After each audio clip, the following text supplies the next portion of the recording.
안녕하세요, 뮤입니다. 세 번째 뮤지컬 수다의 주인공은 바로 엘리자벳입니다. 8월 16일에 개막하죠. 제가 정말 좋아하는 작품 중 하나인데요. 이번 시즌이 기대되는 이유는 과연 어떻게 리뉴얼 됐을까 하는 궁금증 때문이에요. 2022년에 10주년 공연을 봤었는데 그때가 시즌 마지막 프로덕션이라 언제 돌아올지 미지수였거든요. 그로부터 4년이 지나서 드디어 새 시즌을 앞두고 있는데 너무 궁금하잖아요. 그래서 그 기대감을 안고 디즈니 플러스에 있는 공연 실황을 다시 찾아봤어요. 2022년에 친한 동생이랑 이런 대화를 나눈 적이 있어요. 동생이 언니 엘리자벳 너무 길어. 좀 드러내야 될 것 같아 라고 하는 거예요. 그래서 아니야 난 너무 재밌기만 하던데? 거기서 뺄 게 어딨어. 그랬어요. 등장인물도 많고 그 인물들 서사를 하나하나 다 다루는데 여기서 대체 뭘 드러내? 라는 생각이었거든요. 근데 이번에 영상을 보고 나니까 생각이 완전히 바뀌었어요. 물론 공연장에서 라이브로 보는 거랑 집에서 화면으로 보는 거랑은 몰입도 자체가 다르긴 하지만 그래서 오히려 좀 더 객관적으로 볼 수 있었던 것 같아요. 다 보고 나니까 동생 말에 격하게 공감이 되더라고요. 생각해보면 요즘 사람들 뇌는 이미 쇼츠에 완전히 절여져 있잖아요. 저도 그렇고 2시간짜리 영화도 길어서 못 보겠다는 분들 제 주변만 봐도 되게 많거든요. 그러다 보니까 요즘 영화나 드라마들이 전체적으로 호흡이 엄청 빨라졌어요. 예전 미니 시리즈는 16부작이 기본이었고 사극은 뭐 100부작이 넘는 것들도 많았잖아요. 근데 요즘은 10부작, 12부작이 대세잖아요. 아니면 아예 시즌제로 가거나. 저 같은 경우는 드라마를 처음부터 끝까지 정주행하기보다는 그냥 쇼츠로 하이라이트 부분만 챙겨보는 경우가 훨씬 많아요. 그만큼 사람들이 긴 호흡을 지루하게 느끼는 시대가 된 거죠. 속도감 하니까 생각난 건데 영화 호프 보셨어요? 여러분들은 호예요? 불호예요?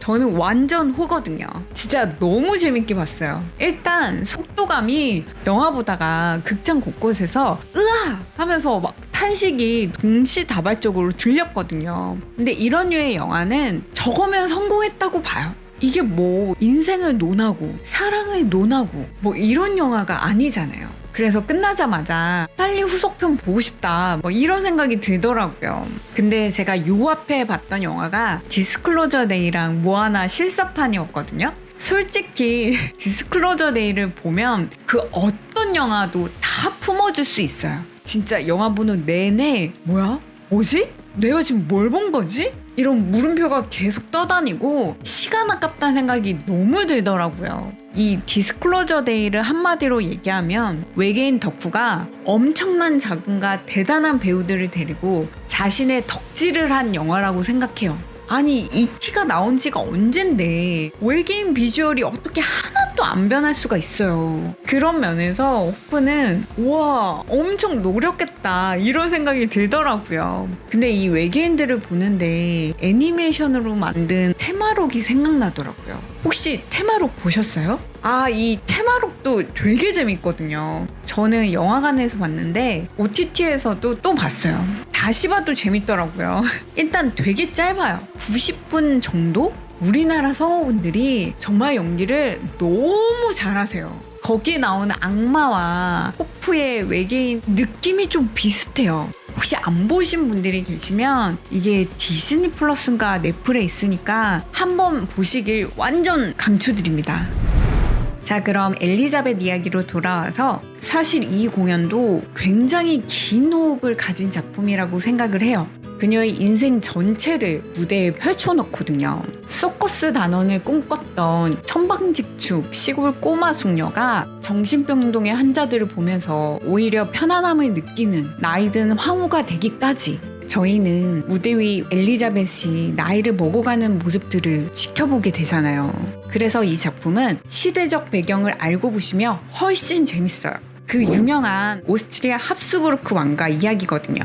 지금부터 살짝 세계사 수업 같은 느낌이 들 수도 있는데 알고 보시면 그게 훨씬 더 잘 이해되실 거니까 재밌게 봐주세요. 먼저 이 합스부르크는 원래 스위스의 아주 작은 귀족 가문이었어요. 그런데 13세기 루돌프 1세가 독일 왕으로 선출되면서 유럽 정치의 중심으로 확 떠오르게 돼요. 근데 어떻게 이 한미한 귀족이 독일 왕, 그러니까 사실상 신성 로마 제국의 통치자로 선출이 됐냐. 만약에 너무 잘난 귀족을 왕으로 올리면 얘가 너무 설쳐될까봐 이 만만해 보이는 루돌프를 일종의 바지 사장으로 세운 거예요. 그런데 재밌는 건 이 루돌프가 발톱을 숨기고 있던 호랑이 새끼였던 거죠.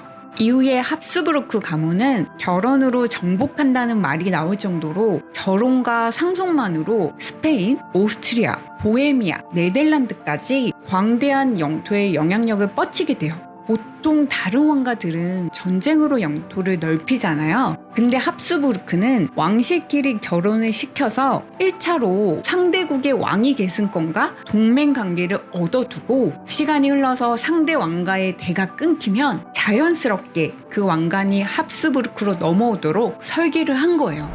그래서 뮤지컬에도 소피 대공의 대사 중에 이런 말이 나와요. 다들 전쟁이나 하라고 하세요. 우리 오스트리아는 결혼할지어다.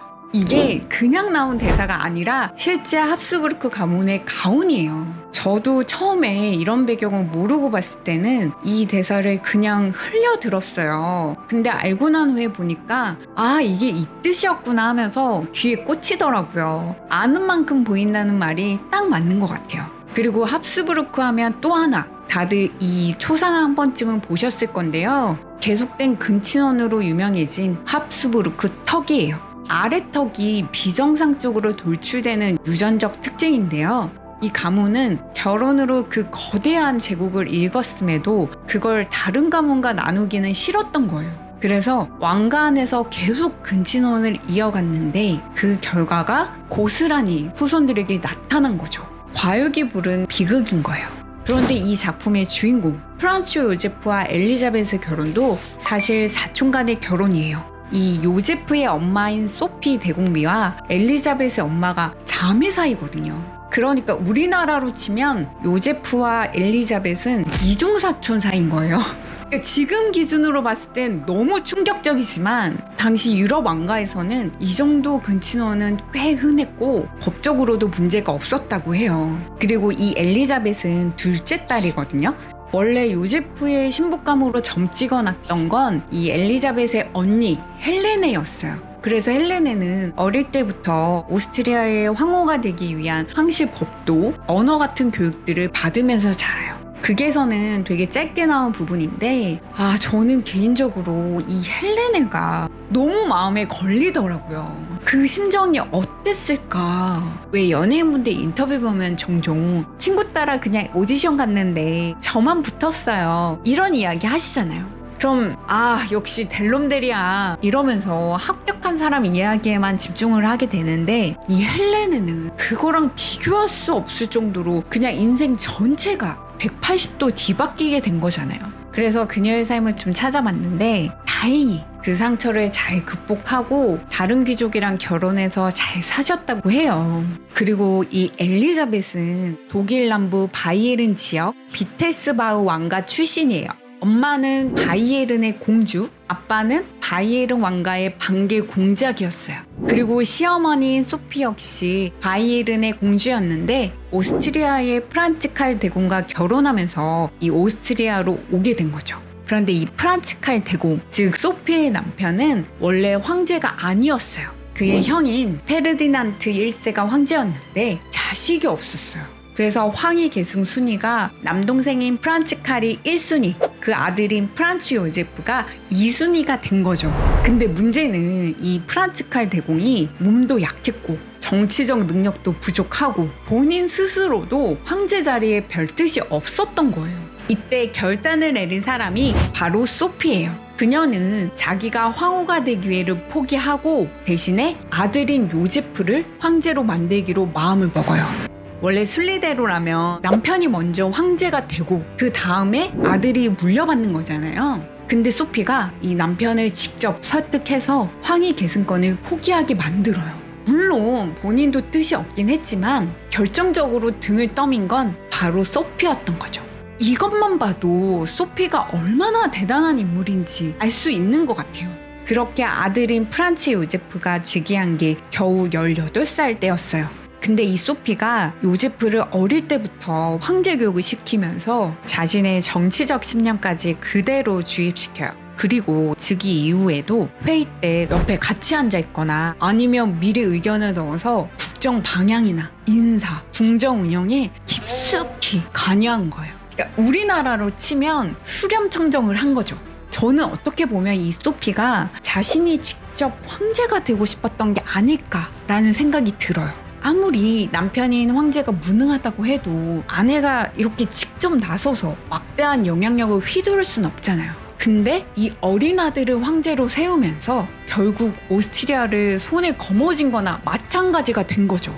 그런 그녀에게 예상치 못한 변수가 나타나요. 그게 바로 엘리자벳이에요. 처음엔 소피도 어린 조카를 그냥 자기 뜻대로 쉽게 길들일 수 있다고 생각을 해요. 이 요제프가 24, 엘리자벳이 16살에 결혼을 했으니까 이 어린 엘리자벳이 소피의 상대가 될 리가 없잖아요. 그런데 세월이 흐르면서 엘리자벳도 자신만의 힘을 키워나가요. 그리고는 시어머니와 팽팽한 파워게임을 하게 돼요. 완전 용호상박. 한쪽이 꺾이지 않으면 끝나지 않는 치열한 싸움이 시작된 거죠. 공연을 보시면 헝가리 이야기가 정말 많이 나오는데 여기엔 다 이유가 있어요.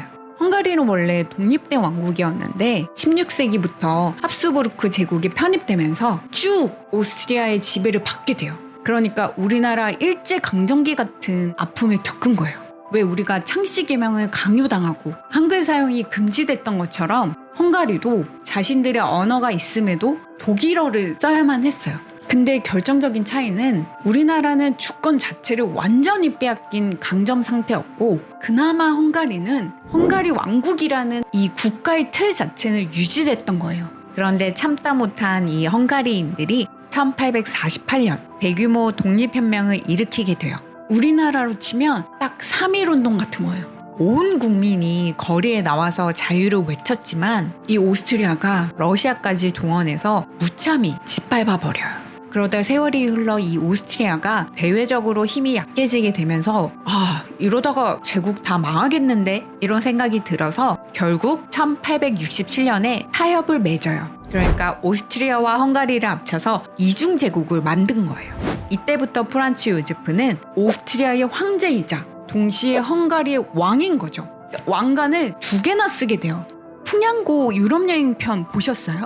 거기서 헝가리의 호텔방을 들어가는데 한쪽 벽면 가득 한 여성의 초상화가 그려져 있어요. 그게 바로 엘리자벳이에요. 그 영상 보면서 엘리자벳이다. 멤버들이 누군지 모르잖아요. 막 알려주고 싶은 거예요. 이 엘리자벳은 CC라는 애칭으로 불리는데 아직까지도 그녀 얼굴이 새겨진 초콜릿이나 굿즈가 가득할 정도로 많은 사랑을 받고 있다고 해요.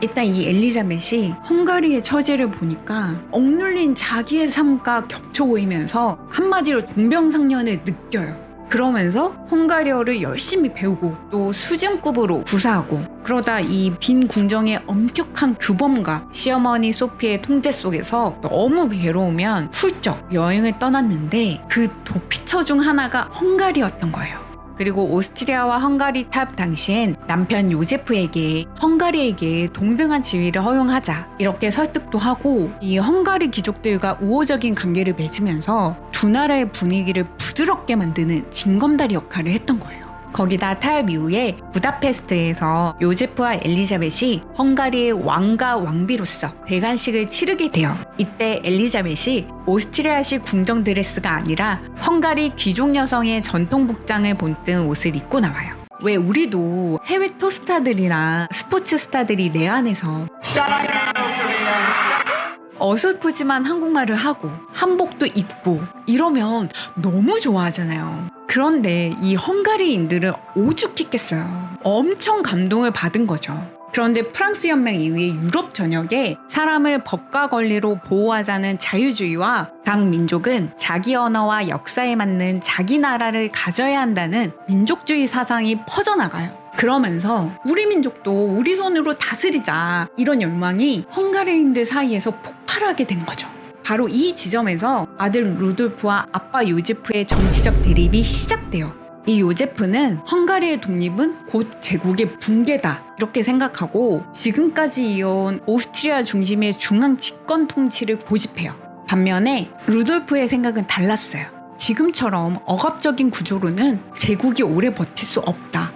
헝가리뿐 아니라 다른 민족들에게도 자치권을 더 인정하고 연방제에 가깝게 바꿔야 한다. 이러면서 아빠와 정면으로 부딪히게 된 거죠. 이게 바로 엘리자벳의 중심축이 되는 역사적 배경이에요.